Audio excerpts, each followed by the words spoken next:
Station पर announcement होती है। सुबह के 6:30 बज रहे थे। ट्रेन हरिद्वार स्टेशन पर आकर रुकी।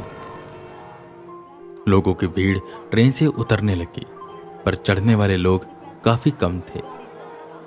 वेदा, प्रिया और आर्यन भी ट्रेन से उतरते हैं और जैसे वेदा का पहला पाँव जमीन पर पड़ता है, वो झुककर जमीन को छूते हैं और नमन करते हैं। और फिर वो सब स्टेशन से बाहर निकलते हैं। स्टेशन के बाहर बड़ी शिवजी की एक मूर्ति थी जो बेहद सुंदर लग रही थी। वो एक स्क्वायर शेप के घेरे के अंदर थी जिसे पतली जंजीरों से घेरा गया था, पर कोई भी इंसान चाहे तो उसे लांघ कर अंदर जा सकता था और लोग उसे लांघ कर अंदर जा भी रहे थे। वो सब अपनी फोटो खिंचवा रहे थे हाथ जोड़कर। कोई वहां पर रील बना रहा था, पर पास में साफ साफ लिखा हुआ था, मूर्ति के पास जाना सख्त मना है। पर लोग फिर भी जा रहे थे, वो भी जूते पहनकर। आर्यन भी यह सब होते हुए देख रहा था। सर, मेरा भी मन कर रहा है कि एक तस्वीर लूं, पर भीड़ ही काफी है। वैसे सर, एक बात सोचने वाली है ना, ये मूर्ति शो केस के लिए लगी है। मतलब भगवान शिव जी की मूर्ति को यहाँ शो केस के लिए रखा गया है। कितना डिसरिस्पेक्टफुल है ना ये।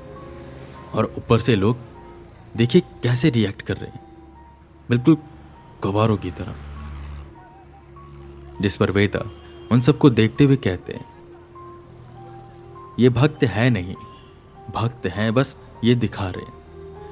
ऐसे भक्त नहीं होते, ये बस भक्त बने हैं सोशल मीडिया के लिए। वहां पर अपनी फोटो डाल देंगे, कोई बढ़िया भक्ति वाला गाना लगा देंगे और कैप्शन में लिख देंगे हर हर महादेव, और हो गई इनकी भक्ति। आर्यन, जो तुमने बात कही है ना शोकेस की, सही है, पर हम हरिद्वार में हैं। यहाँ हर जगह तुम्हें ऐसी मूर्ति देखने को मिलेगी जो है कि सुंदरता को और भी ज्यादा बढ़ाती है। पर मुझे नहीं लगता कि लोगों को ऐसे रिएक्ट करना चाहिए। देखो, मूर्ति के पीछे कुछ लोगों ने गुटखा खाकर थूक रखा है।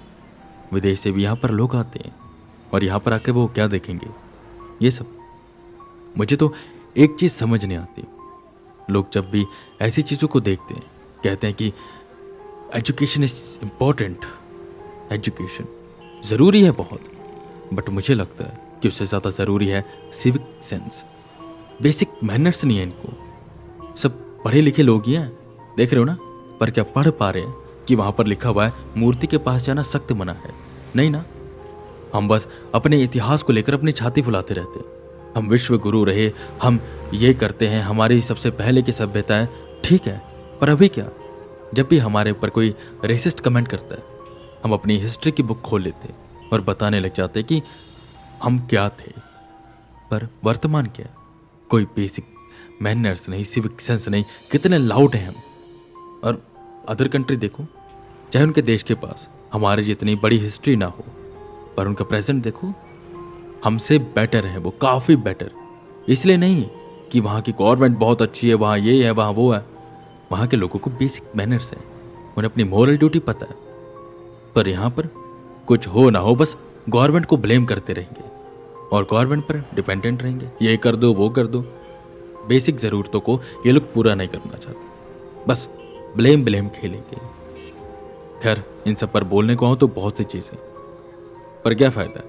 अगर मैं बोलूंगा तो लोग मुझे एंटी बोलेंगे मुझे भारत पर गर्व नहीं है। कैसे करूं भारत पर गर्व?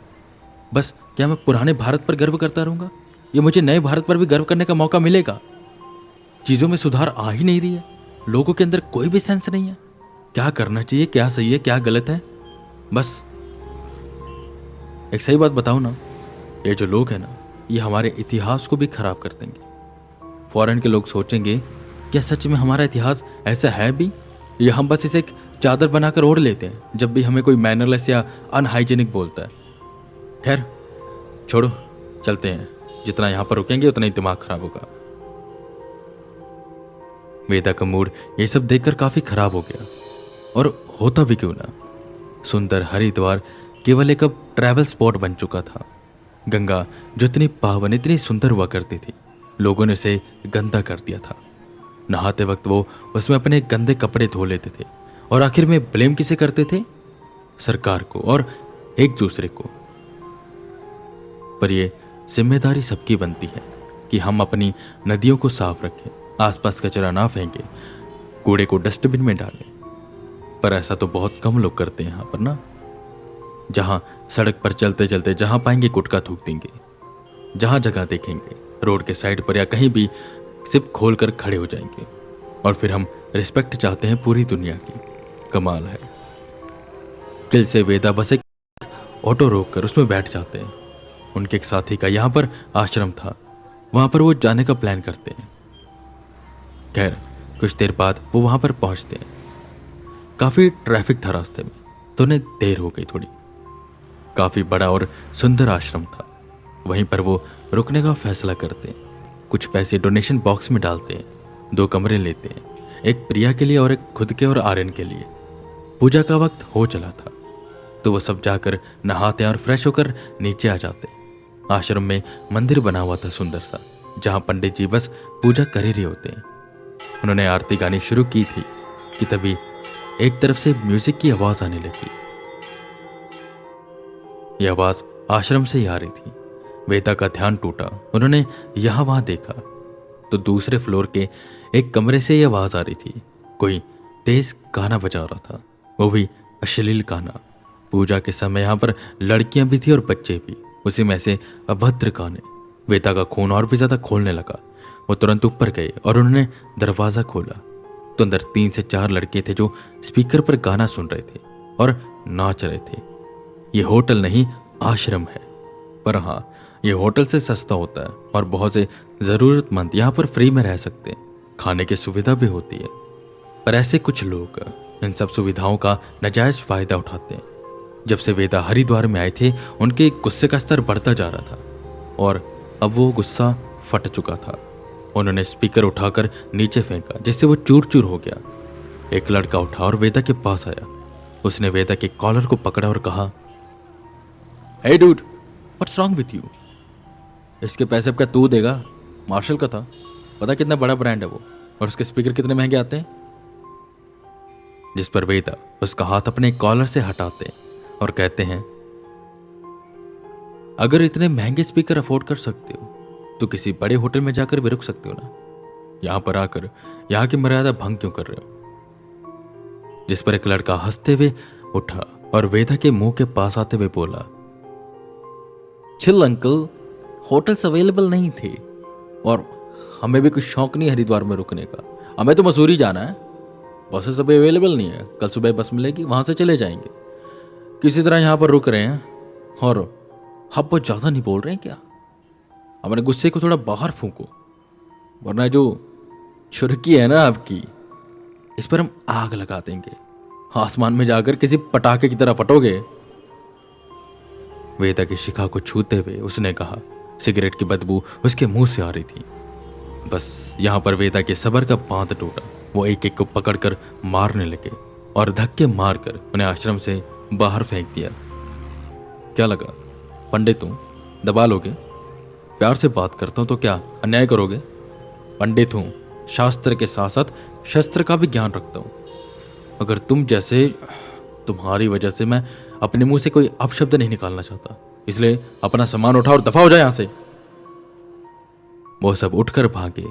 वेदा की भौहें ऊपर नीचे हो रही थी। उनका दिल तेजी से धड़क रहा था। उन्हें बेहद गुस्सा आया हुआ था। उनका गुस्सा शांत ही नहीं हो रहा था कि तब एक सुंदर आवाज उनके कानों में पड़ी। एक लड़की आरती गा रही थी। वेदा यहां वहां देखते हैं तो यह आवाज बगल के आश्रम से आ रही थी। वेदा उस आश्रम के सामने पहुंचे। अंदर देखा तो राम जी की मूर्ति के सामने एक लड़की आरती गा रही थी। गुलाबी सूट पहने, माथे पर चुन्नी ले, हाथों में आरती की थाली। उसे सुनकर ऐसा लग रहा था कि जैसे मां सरस्वती उसके कंठ में विराजमान है। वेदा का सारा गुस्सा एकदम से शांत हो गया। उन्हें सुकून मिला। वो उस आश्रम के अंदर गए और बस बैठ गए। वो आरती सुनने लगे, जिससे उनके मन को एक अलग ही तरह का आनंद मिल रहा था। सारा गुस्सा उनका बिल्कुल गायब हो चुका था। वो बस आंखें बंद किए उस लड़की की मधुर आवाज को सुनते रहते।